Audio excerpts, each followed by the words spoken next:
धन्यवाद देवी आउ केंद्रीय जोगान विभाग मंत्री आदरणीय प्रहलाद जोशी को जी आम कथा रखिंट एवं गोटे ऑर्डर पास कर भितर 6 लाख मेट्रिक टन चाउल से उठेबे से टाइम एक्सटेंशन कर एप्रिल मास सुधा से उठेबे 5 लाख मेट्रिक टन उषुना चाउल एवं 1 लाख मेट्रिक टन रो चाउल बा अरुआ चाउल ये उठेबे ये गोटे शुभ खबर ये मु माननीय मुख्यमंत्री को भी धन्यवाद देवी कारण से चिठी लिखी रिक्वेस्ट करते आउ माननीय प्रधानमंत्री को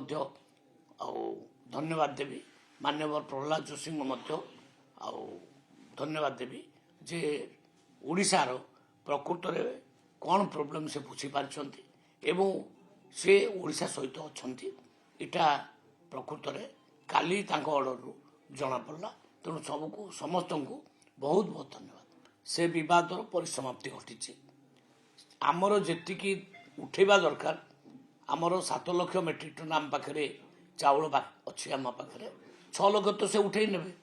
फाइनाल होगा आउ लक्षे मेट्रिक टन आम ऑक्शन करूँ प्रस्तुत हो प्रोसेस जारी रही तेना आम पाखे आउ चाउल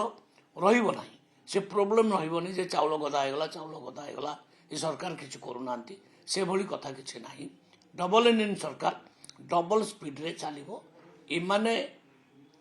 माने विरोधी दल किसी न पाई शून्य गोटे गोटे इश्यू उठाऊँ से इश्यूर किसी माने ना अरुआ उषुना ठारू आरंभ करी सार पर्यंत एवं धान मंडी पर्यंत सबुथिरे वर्तमान सरकार 2025 रे फेल मारी अंततः चेष्टा करंतु लोकों पाखरे पहुंचवा